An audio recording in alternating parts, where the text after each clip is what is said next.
तो sources of finance, ये जो सोर्सेस ऑफ फाइनेंस, इस चैप्टर का मतलब क्या है? जैसे कि अपन ने एक चैप्टर के अंदर ये पढ़ा था कि फाइनेंस की जरूरत क्यों होती है, फाइनेंशियल मैनेजमेंट, फाइनेंस जो अपन इसके जस्ट पहले वाला चैप्टर था, शायद चैप्टर नंबर 2 यही था, कैपिटल और फिक्स्ड वर्किंग कैपिटल, और उसके अंदर अपन ने यही सीखा था कि बिजनेस फाइनेंस क्या होता है और उसकी जरूरत क्यों होती है, ऐसे ये सब। फिर उसके बाद में अपन को पता चला कि छोटे समय के लिए पैसा रिक्वायर्ड होता है, लॉन्ग टर्म के लिए पैसा रिक्वायर्ड होता है, तो वो हिसाब से अपन ने फाइनेंस के अंदर बहुत सारे सेक्शंस पढ़े थे। अब यहाँ पे क्या पढ़ना है ना, sources of finance for for joint stock company.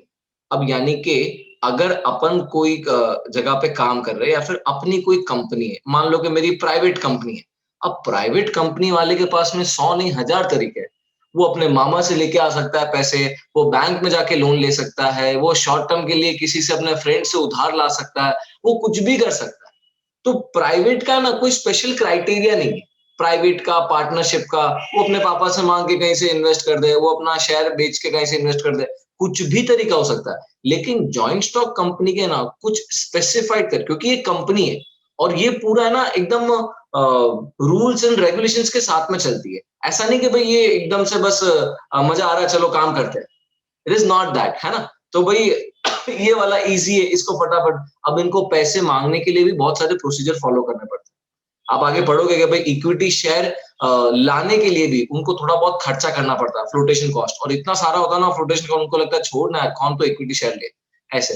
तो यहाँ पे यही मतलब ऐसा तकलीफ ऐसा है कि अभी अपने पास अब पैसा नहीं है। किसके पास में? जॉइंट स्टॉक कंपनी के पास में अभी राइट नाउ पैसा नहीं है।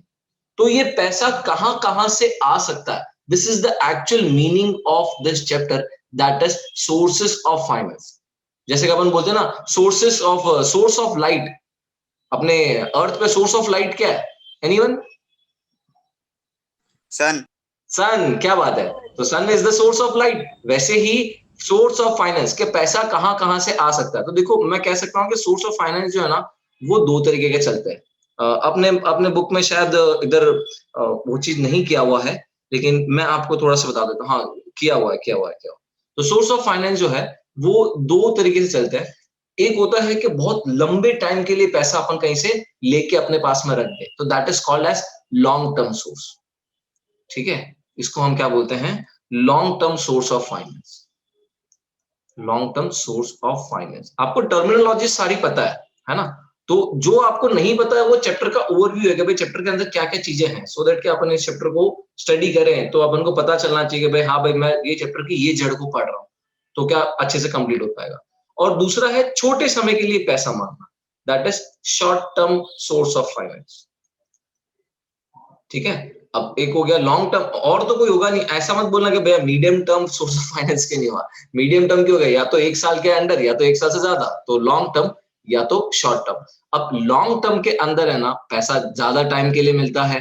अब इसके अंदर भी ऐसा होता है, ओनर्स फंड, बोरोड फंड, लेकिन इन सब कैटेगरी में मत जाओ, अपने बुक में ये सब कैटेगरी नहीं है। अपन को खाली लॉन्ग टर्म पैसा कहाँ से आ सकता है, तो सबसे पहले उन्होंने बोला bye issue of shares.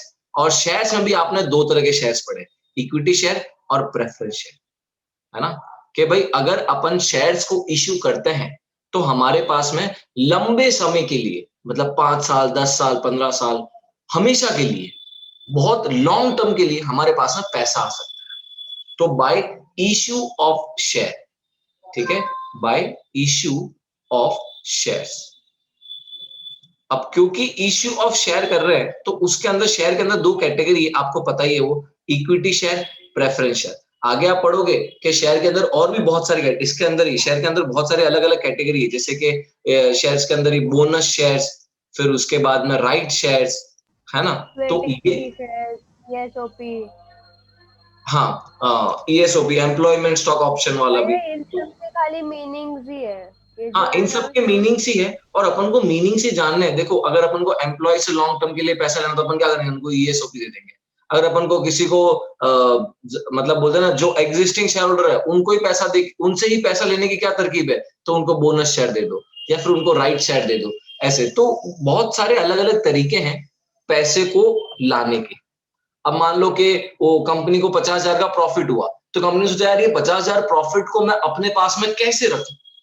Company ने सोचा कि भाई चलो 50,000 तो बहुत कम बात हो गई, मान लो कंपनी को 5 करोड़ का प्रॉफिट हुआ, अभी कंपनी सोच रही है 5 करोड़ का प्रॉफिट मैं अपने पास में कैसे रखूं, तो उन्होंने दिमाग लगाया, बोला कि एक काम करते हैं, ये 5 करोड़ का है ना बोनस शेयर दे देते हैं।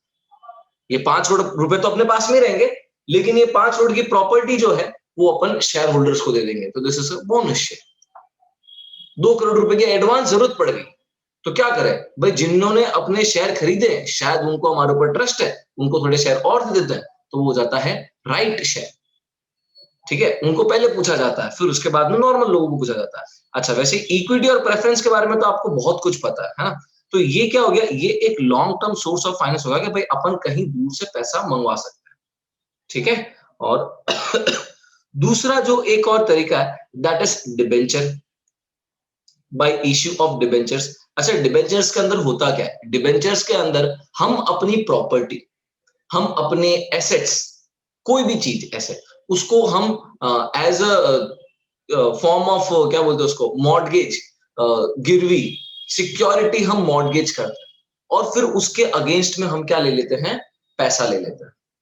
अच्छा, कुछ कुछ लोग होते हैं ट्रस्टवर्दी, अरे यार आपसे, आपकी सिक्योरिटी में कैसे मॉर्गेज कर सकता हूँ यार, आप तो इतने मतलब अमीर आदमी हो, छोड़ो ना यार, अरे आप पैसा ले लो, मेरे को टाइम पैसा दे देना, खत्म।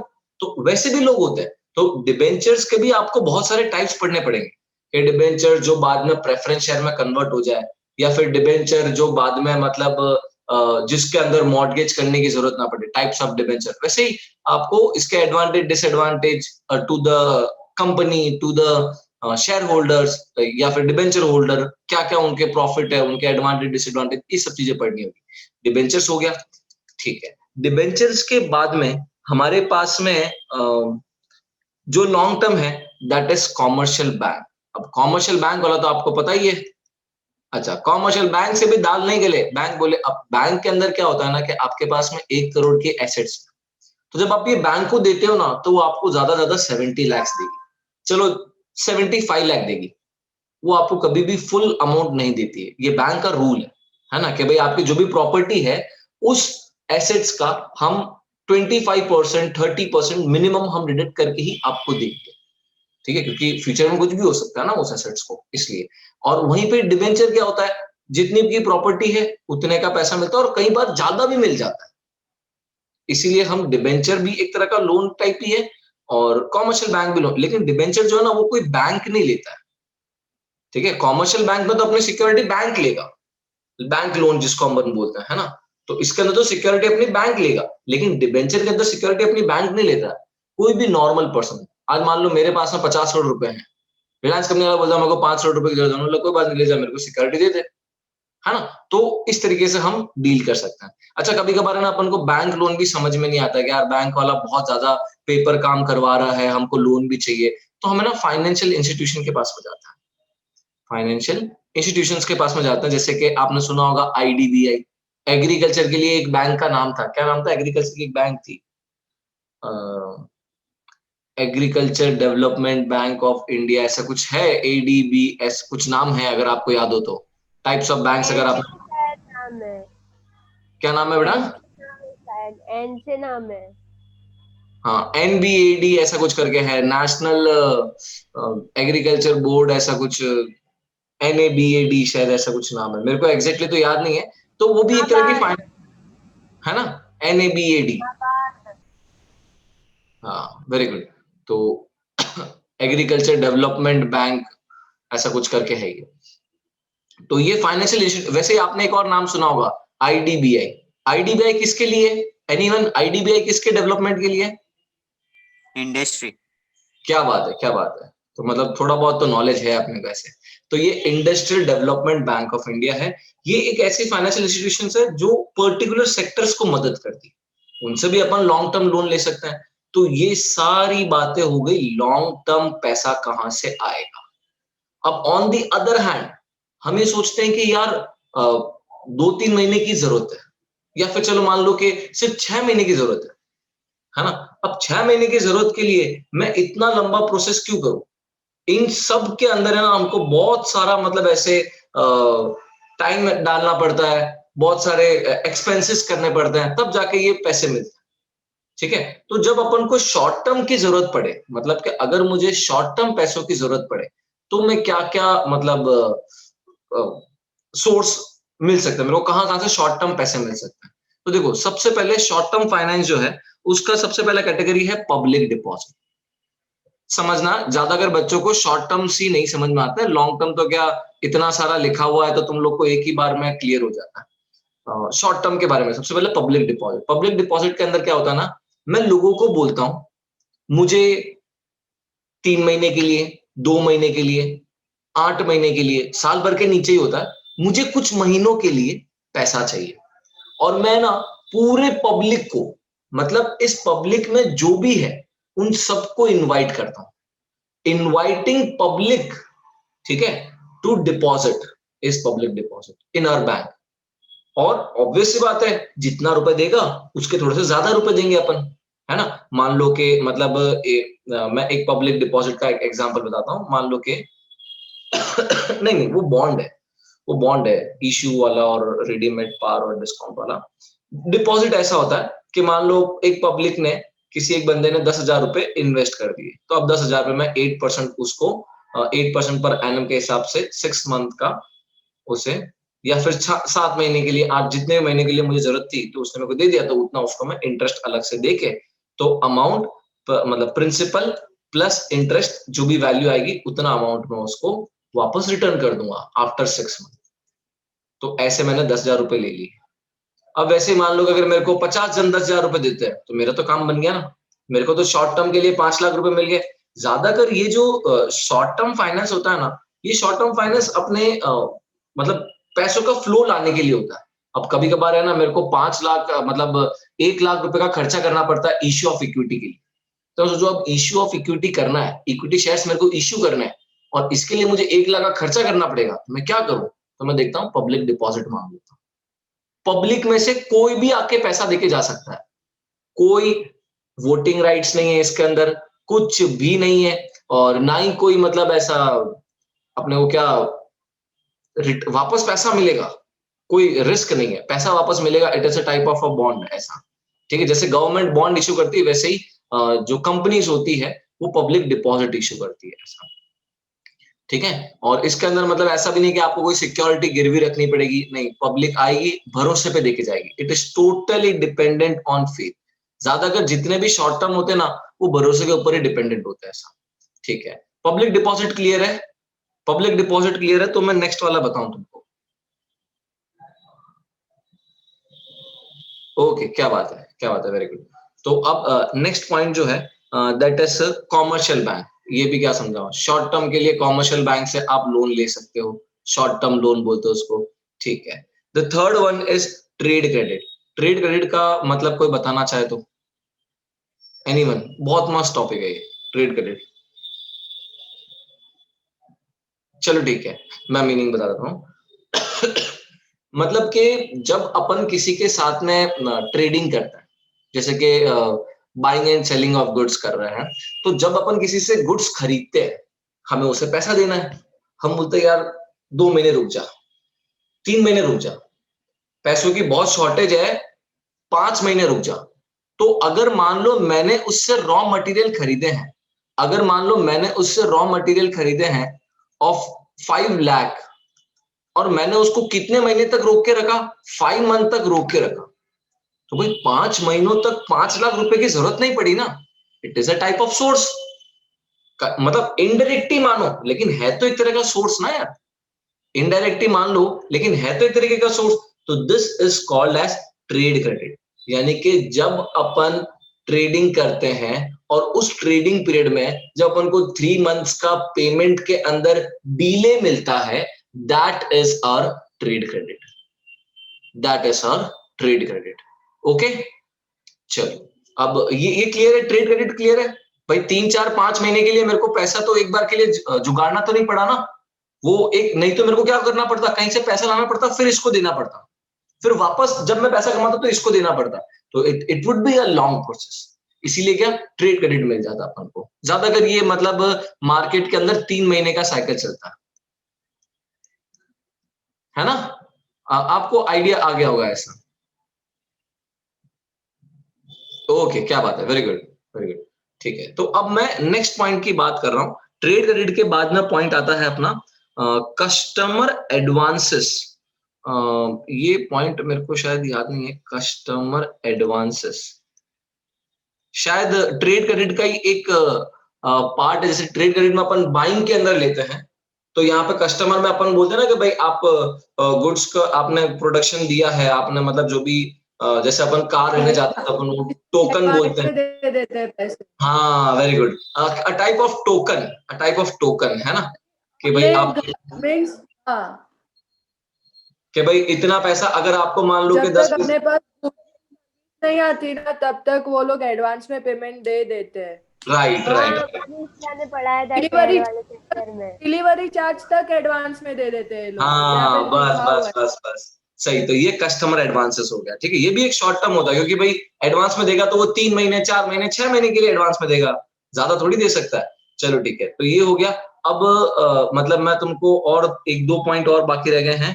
फैक्टरिंग, फैक्टरिंग जो है ना, फैक्टरिंग हाँ, फैक्टरिंग जो है वो एक ऐसी मतलब इंस्टीट्यूट होगी या फिर एक ऐसी कंपनी होगी, उसके अंदर क्या होता है ना कि जो आपने बिल्स रिसीवेबल वाला सुना है, बिल्स रिसीवेबल, और इसको अपन एक और नाम से बोलते हैं बिल रिसीवेबल को, या फिर बिल्स ऑफ एक्सचेंज, बिल्स हाँ रिसीवेबल और बिल्स पेबल दोनों आते हैं। हाँ बिल्स ऑफ एक्सचेंज, क्या बात है, वेरी गुड। हाँ तो अकाउंट्स में आया हुआ ना, तो बिल्स ऑफ एक्सचेंज, ये जो बिल्स ऑफ एक्सचेंज है ना, ये बिल्स ऑफ हाँ एक्सचेंज का एक अलग ही मतलब कंपनी है, जो क्या करता है ना, जो लोगों के बिल ले लेता है, उनको पैसे दे देता है, और बाद में पैसे निकालने का काम इसका, ठीक है। फिर चाहे लॉस हो या फिर प्रॉफिट हो, ये अपने मर्जी से निकाल लेगा। मान लो कि मेरे पास में ना अभी बहुत सारे पैसे पड़े हैं, ठीक है। अब नैन्सी को पैसों की जरूरत है, नैन्सी को पता है कि भाई ये XYZ कंपनी जो है ये उसको 3 महीने बाद में पेमेंट देने वाली, तो नैन्सी मेरे पास में आएगी, ये बिल